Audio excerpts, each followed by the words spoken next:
Hello दोस्तों, my name is Virendra and welcome back my YouTube channel Syllabus Educator commerce में। हम लोग पढ़ रहे थे कक्षा 12वीं का अध्याय 5 साझेदार का अवकाश ग्रहण एवं मृत्यु, जिसमें से आज हम लोग पढ़ने वाले हैं क्वेश्चन नंबर 39 को, वार्षिकी द्वारा भुगतान को। तो देखो दोस्तों, क्वेश्चन जो है आपको स्क्रीन पर शो हो रहा होगा। एक बार आप लोग मैच कर लीजिए। इसमें अ, ब और स जो है एक फर्म में साझेदार हैं। चलिए दोस्तों, ज़्यादा टाइम वेस्ट ना करते हुए यहाँ पर जो है मैंने बना रखा है, आपको मैं बताता हूँ कि ये किस तरीके से आपको बनाना है। ठीक है, चलिए। तो वार्षिकी उच्चांत खाता जो है हम इसमें बनाएंगे। तो इसमें जो है फॉर्मेट ये होता है, तिथि विवरण राशि, तिथि विवरण राशि, इधर विकलन रहेगा और इधर समाकलन। ये वार्षिकी उच्चांत खाता का प्रारूप होता है। ठीक है, इसको हम लोग बना लेंगे। और इसमें जो है ये स्टार्ट होता है आपका यहाँ समाकलन साइड से स्टार्ट होता है, समाकलन साइड से बनना स्टार्ट होता है। यहीं से हम लोग एंट्री करना स्टार्ट करते हैं। यहाँ जाएंगे, फिर विकलन जाएंगे, फिर समाकलन जाएंगे, फिर विकलन जाएंगे, और फिर यहाँ से नए साल में हम लोग समाकलन जाएंगे। ठीक है दोस्तों, चलिए मैं इसको बताता हूँ। क्वेश्चन में देखो दिया हुआ था 31 दिसंबर 2010 को अ की मृत्यु हो गई। अ की जो है क्या हो गई, मृत्यु हो गई। इस तिथि को उसे देय राशि 60,000 थी। देय राशि कितना था, 60,000 था, जो कि 10,000 की वार्षिकी द्वारा भुगतान करना है। मतलब हर साल जो है 10,000 भुगतान करना है। प्रथम भुगतान कब किया जा रहा है, जनवरी 2011 को किया गया, तथा शेष भुगतान भी प्रत्येक वर्ष 1 जनवरी को ही किए जाएंगे। 2 जनवरी 2016 को अ के उत्तराधिकारी की मृत्यु हो जाती है। अब जो अ की जो उत्तराधिकारी रहती है वो कब मृत्यु हो जाती है, जनवरी 2016 को। मतलब हम लोग 2016 तक बनाएंगे। अदत्त राशि पर प्रतिवर्ष 10% वार्षिकी ब्याज दे। मतलब हर वर्ष जो है 10% ब्याज इसमें देना रहेगा। ठीक है दोस्तों, चलिए। तो सबसे पहले हम लोग क्या करेंगे, समाकलन साइड आएंगे, यहाँ पर लिखेंगे। देखो क्या लिखा है, 31 दिसंबर 2010 को मृत्यु हो गई। अब इस दिन तो मृत्यु हो गई, तो कब से ये लोग पटाना स्टार्ट किए हैं, मतलब देय राशि कब से है, जनवरी से होगा, है ना। तो यहाँ लिख देंगे 2011 जनवरी 1। कितना देय राशि है, 60,000। तो यहाँ बस लिख देंगे अ के पूंजी खाता को कितना, 60,000। ध्यान से देखना, 2011 से स्टार्ट करेंगे, 2011 जनवरी 1 से नाम लिख देंगे अ के पूंजी खाता को कितना, 60,000। 60,000 देय थी। अब क्या बोला है, 10,000 की वार्षिकी द्वारा भुगतान करना है। 10,000 जो है हर वर्ष भुगतान करना है। अब समाकलन साइड आए, अब विकलन साइड आएंगे। विकलन साइड भी सेम लिखेंगे, 2011 जनवरी 1। अब लिखेंगे क्या, रोकड़ खाता से 10,000 का भुगतान करे, किसे भुगतान करेगा, रोकड़ से भुगतान करेगा। तो रोकड़ खाता से क्या लिख देंगे, 10,000। ठीक है, ध्यान देना। सबसे पहले हमने समाकलन किया, समाकलन में लिख दिया 2011 जनवरी 1, अ के पूंजी खाता को 60,000। अब भुगतान कितना कर रहा है, 10,000। तो भुगतान को इधर लिखेंगे विकलन साइड में, 2011 जनवरी 1 रोकड़ खाता से 10,000। ठीक है दोस्तों, अब क्या करेंगे, अब ब्याज में निकालेंगे। तो ब्याज कैसे निकलेगा, ध्यान देना। इस 60,000 में इस 10,000 को पहले घटा देंगे। ठीक है, 60,000 में क्या करेंगे, 10,000 को घटा देंगे, कितना बचेगा, 55,000। देखो यहाँ पर मैंने कार्यविधि भी कर रखा है। 2011 में क्या करेंगे, जब ब्याज निकालना रहेगा तो 60,000 में 10,000 को हम लोग क्या कर देंगे, माइनस कर देंगे, तो बचेगा 50,000। और 50,000 का क्या करेंगे, 10% ब्याज, प्रत्येक वर्ष 10% ब्याज देने के लिए बोला है। 10% ब्याज दे देंगे, 10/100। 50,000 का अगर 10/100 करेंगे कितना जाएगा, 5,000। ब्याज कितना आया, 5,000। तो यहाँ लिख देंगे दिसंबर 31। अब ये लिखा था कब है, क्लोजिंग डेट में। जनवरी 1 में स्टार्ट हुआ है, तो दिसंबर 31 में क्या होगा, ये क्लोज होगा। तो क्या लिखेंगे, ब्याज खाता को 5,000। ये 5,000 कैसे आया, 60,000 में 10,000 घटाया, 50,000 बचा। 50,000 का 10% लिए तो कितना बचा, 5,000। ठीक है, अब क्या करेंगे, अब फिर इधर आ जाएंगे। समाकलन साइड गए थे, अब विकलन साइड फिर लिखेंगे, दिसंबर 31 शेष ले गया। तो शेष ले गया 55,000, कैसे आएगा, 60,000 और 5,000 को दोनों को जोड़ देंगे तो कितना आ गया, 65,000। इस 65,000 में इस 10,000 को घटा दो तो कितना बच जाएगा, 55,000। ठीक है दोस्तों, यहाँ देखो शेष को मैंने लिख रखा है, दोनों को जोड़े तो आ गया 65,000। 65,000 में इस रोकड़ 10,000 को हमने क्या किया, माइनस, तो कितना बचा, 55,000। ये आ जाएगा, शेष लग गया हमें 55,000। अब क्या करेंगे, यहाँ पे क्लोज कर देंगे 2 लाइन में, 65,000 यह टोटल, इसको भी क्लोज कर देंगे, दोनों को जोड़ेंगे तो 65,000। ये हो गया 2011 के लिए। अब क्या करेंगे, यहाँ आए थे है ना, अब फिर आ जाएंगे समाकलन साइड। समाकलन साइड में क्या करेंगे, 2012 जनवरी 1 लिख देंगे, शेष लाया गया। इसी ले गया को हम लोग क्या करेंगे, शेष लाया गया करके यहाँ लिख देंगे 55,000। अब सेम प्रक्रिया जो है आगे हम लोग करते जाएंगे 2016 के जाने तक। शेष लाया गया आ गया 55,000। फिर यहाँ पर लिख देंगे 2012 में जनवरी 1 को रोकड़ खाता से 10,000। प्रत्येक वर्ष जो है 10,000 का भुगतान किया जा रहा है। 55,000 इधर लिखे थे, रोकड़ खाता से यहाँ लिख दिए 10,000। अब क्या करेंगे, ब्याज लिखेंगे, फिर आ जाएंगे समाकलन साइड। दिसंबर 31 को ब्याज खाता को 4500। ये 4500 कहाँ से आया, इस 55,000 में 10,000 को घटाएंगे तो कितना आ जाएगा, 55,000 में 10,000 घटाएंगे 45,000। 45,000 के 10% कितना, 4500, उसको लिख देंगे यहाँ पर। अब फिर इधर आ जाएंगे दिसंबर 31 को, शेष ले गया के नाम से लिखेंगे। 49,500 कहाँ से आया, इन दोनों को जोड़ देंगे तो आ जाएगा 59,500। इस 59,500 में 10,000 को घटा देंगे तो आ जाएगा 49,500। फिर अगले साल के लिए करेंगे। अब यहाँ था, अब फिर आ जाएंगे समाकलन में 2013 जनवरी 1 शेष लाया गया, इसी को 49,500 को। अब क्या करेंगे, 2013 जनवरी 1 को फिर रोकड़ खाता से लिख देंगे 10,000। अब फिर आ जाएंगे इधर समाकलन साइड में, दिसंबर 31 को ब्याज खाता को करके लिख देंगे 3950। ये कहाँ से आया, 49,500 में 10,000 को हम लोग घटा देंगे। 49,500 में 10,000 को घटाएंगे तो आ जाएगा 39,500। इसका ले लेंगे 10%, तो कितना जाएगा 3950, जिसको हम लोग यहाँ लिख दिए। अब फिर इधर लिख देंगे दिसंबर 31 शेष ले गया, तो शेष ले गया कैसे आ जाएगा, इन दोनों को जोड़ेंगे 53,450। 53,450 में 10,000 को हम लोग घटा देंगे तो कितना जाएगा 43,450। फिर ऐसे को हम लोग टोटल करते जाएंगे, 53,450, 53,450। अब फिर अगले साल के लिए जाएंगे, यहाँ जाओ फिर 2014 जनवरी 1 शेष लाया गया। शेष लाया गया इसी को लिख देंगे 43,450। फिर यहाँ लिख देंगे रोकड़ खाता से 2014 जनवरी 1 को 10,000। अब फिर आ जाओ इधर दिसंबर 31 को ब्याज खाता को 43,450 में 10,000 को घटा दो, कितना जाएगा 33,450। इसका फिर 10% निकाल देंगे तो कितना जाएगा 3,345। अब फिर इधर आ जाओ, शेष ले गया, अब ये कहाँ से आया, इन दोनों को जोड़ दो तो 46,795। इसमें से 10,000 घटा दो तो 36,795। फिर दोनों को टोटल कर देंगे दोनों साइड, 46,795, 46,795।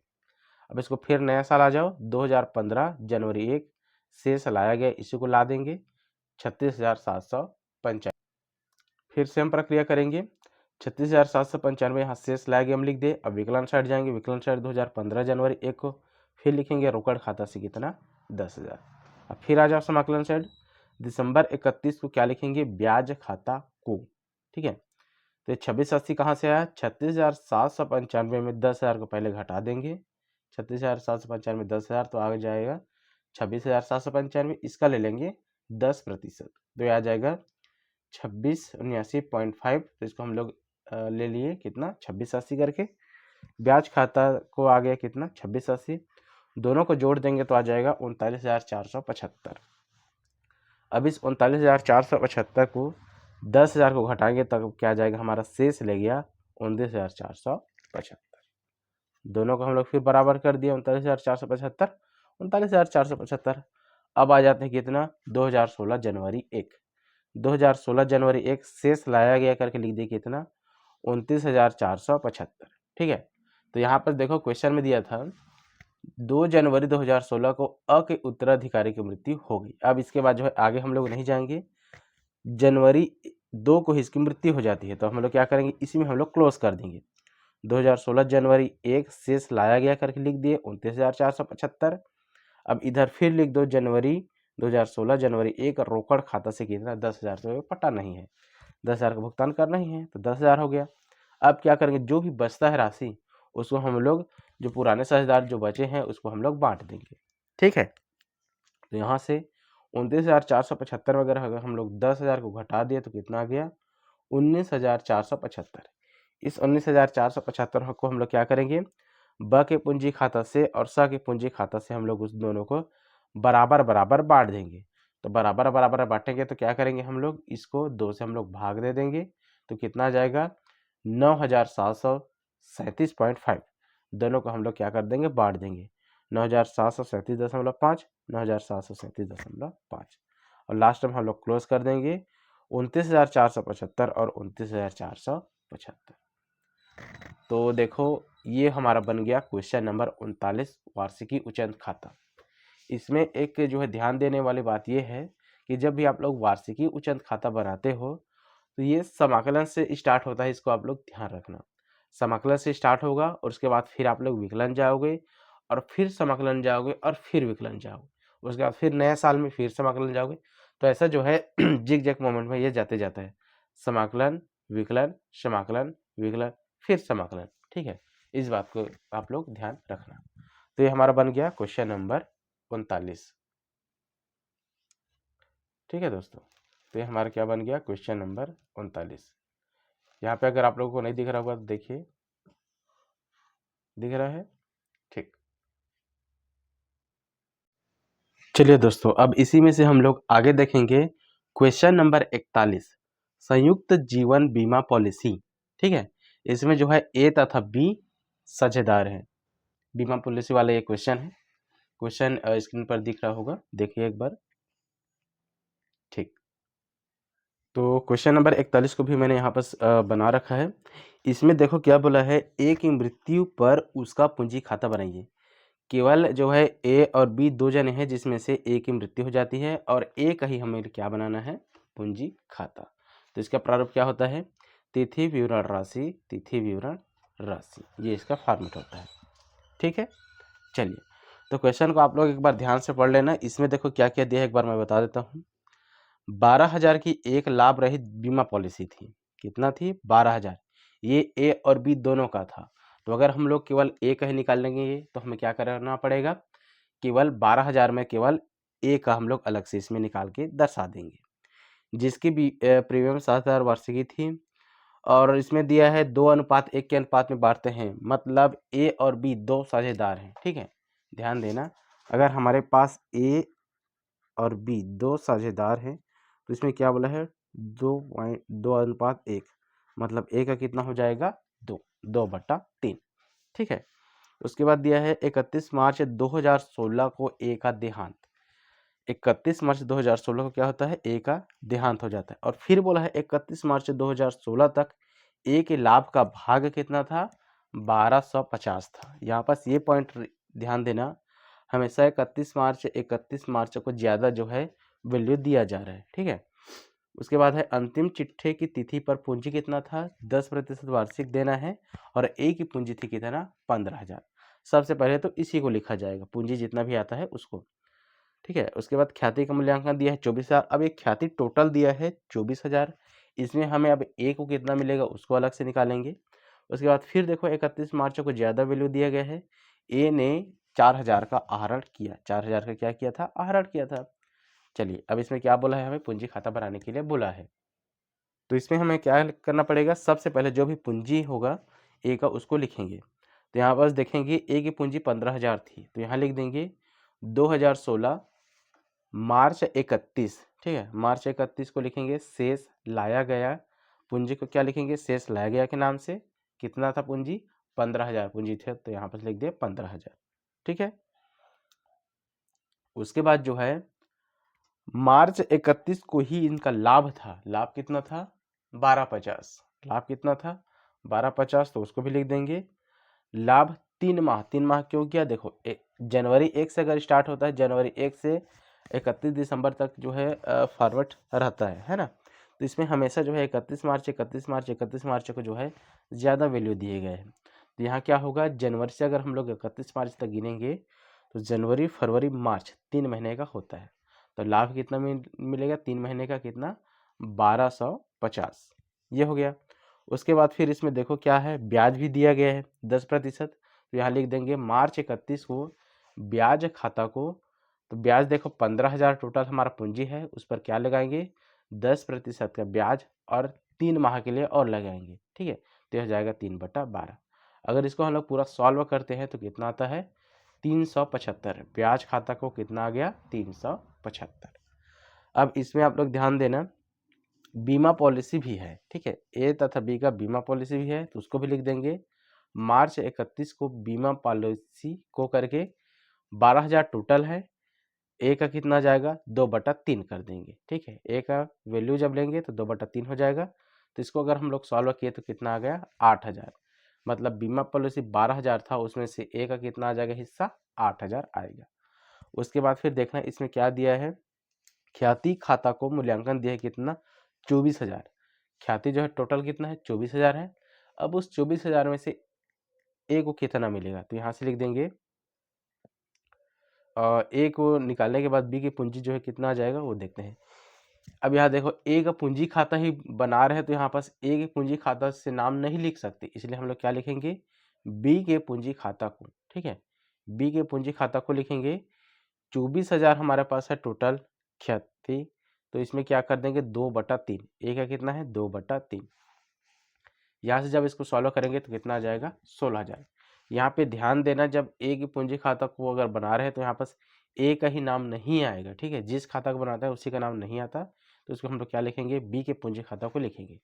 तो ये कितना आ जाएगा 16,000। अब इसने आहरण भी किया है, कितना आहरण किया है 4,000 का आहरण किया है, तो आहरण आता है विकलन साइड में। 2016 मार्च 31 को आहरण खाता से कितना जाएगा 4,000, ठीक है।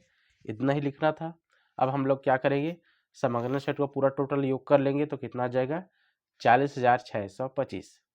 इस 40,625 में 4,000 को घटा देंगे तो क्या निकल के आ जाएगा हमारा शेष राशि निकल के आ जाएगा। तो यहाँ लिख देंगे मार्च 31 को शेष राशि 40,625 में 4,000 घटा देंगे तो आ जाएगा 36,625, ठीक है। इधर भी टोटल करेंगे 40,625, इधर भी टोटल कर लेंगे 40,625। तो ये हमारा बन गया क्वेश्चन नंबर 41।